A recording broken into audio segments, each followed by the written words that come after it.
शिवसेना उद्धव बाळासाहेब ठाकरे गटाचे नेते अंबादास दानवे सर आपल्यासोबत आहे. सर, नागपुरात रामरक्षा पठण आहे, ते स्पॉट निवडण्यात आलं, ते अगदी मुख्यमंत्री देवेंद्र फडणवीस यांच्या घराच्या काही अंतरावर आहे. काय उद्देश आहे? नाही, पहिली गोष्ट तर शिवसेना उद्धव बाळासाहेब ठाकरे पक्ष, नो गट.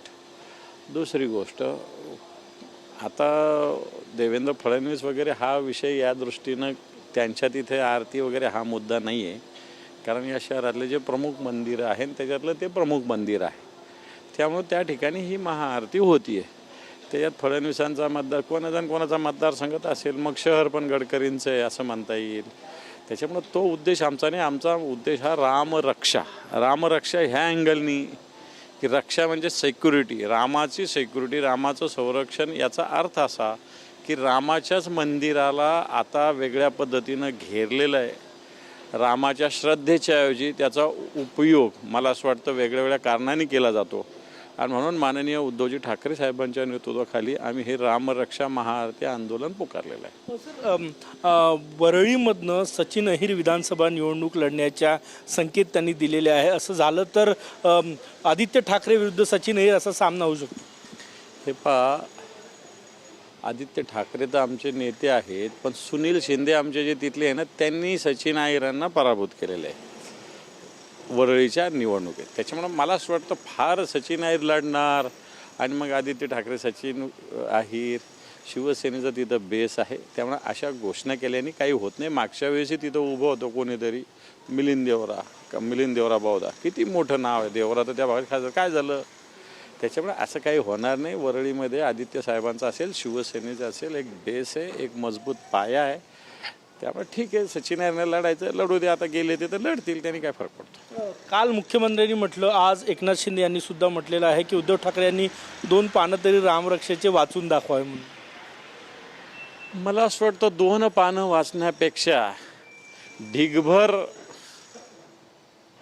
पानाची नोंद असलेला निधी तुम्ही हडप करताय, या राज्याला लुटताय, ते महत्त्वाचं आहे. त्यामुळं उद्धव साहेबांनी जे वाचण्याची काही आवश्यकता नाही, त्याच्यासाठी मला असं वाटतं आम्ही शिवसैनिक सगळ्या गोष्टी करू. पण आमचा हेतू जो आहे की रामरक्षेचा, की मला वाटतं ज्या पद्धतीनं रामाच्या नावावर राजकारण करणारे रामाचंच मंदिर लुटत आहेत, त्याच्याविषयी का बोलत नाही एकनाथ शिंदे किंवा देवेंद्र फडणवीस? त्याच्याविषयी का निषेध व्यक्त करत नाही? त्याच्याविषयी भूमिका नाही. परंतु उद्धवजींनी 2 पानं वाचावे. रामरक्षा किती पानाची माहिती आहे का? किती स्तोत्र आहे त्याच्यात माहिती आहे का तुम्हाला तरी? आणि म्हणून मला वाटतं या रिकामचोट गोष्टी शिकू नये. वारंवार हनुमान चालिसाचं उदाहरण दिलं जातं की नवनीत राणा यांना तुम्ही जेलमध्ये टाकलं होतं आणि आता रामरक्षा वाचायला चाललेले. हे बा, नवनीत राणा कशासाठी हनुमान चालीसा म्हणायला आली होती? कुठं आली होती? त्याच्या घरात म्हण ना, तिच्या घरात म्हण ना. दुसऱ्याच्या दारात जायची काय गरज आहे तुला? बरं, काय कारणाने जात होती तू? काय कारणाने जात होती? हे शिवसेनेचा मुद्दा हा रामाच्या मंदिरासाठी या देशातल्या एक हिंदूंनी रुपया, 10 रुपये, 11 रुपये, 21 रुपये, 51 रुपये स्वतःचं दान केलेलं आहे. आणि म्हणून त्याच्यात श्रद्धा गुंतलेल्या आहे. नवनीत राणा ज्याच्यात कोणती श्रद्धा आहे?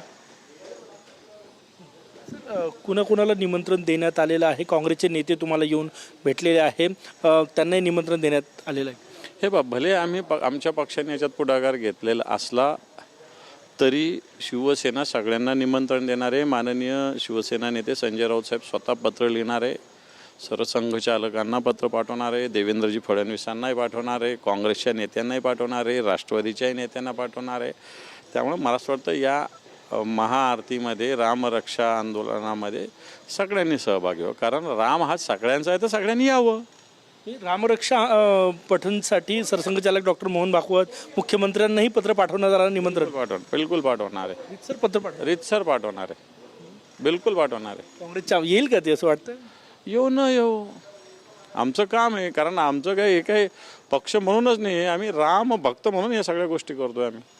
त्याच्यामुळे जे जे येतील त्यांनी यावं, त्यांना निमंत्रण देतोय आम्ही. काय असं म्हणत नाही की आमच्याच पक्षाच्या लोकांनी, सगळ्या राम भक्तांनी यावं. शेवटचा प्रश्न, तुमची जी बैठक झाली त्यामध्ये महसूल मंत्री चंद्रशेखर बावनकुळे यांच्या कामाचं कौतुकची चर्चा या ठिकाणी दिसून आलेली आहे, काय सांग?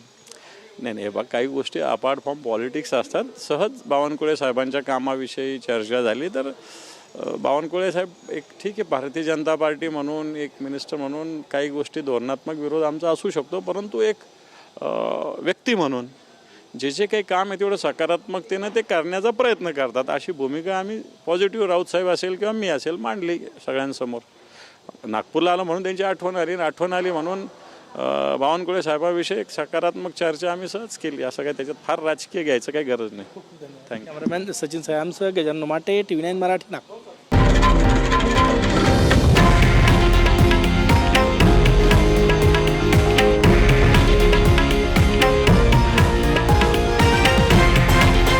हे आहे देशातील नंबर 1 न्यूज नेटवर्क आणि आपण पाहत आहात TV9 मराठी, एकमेव.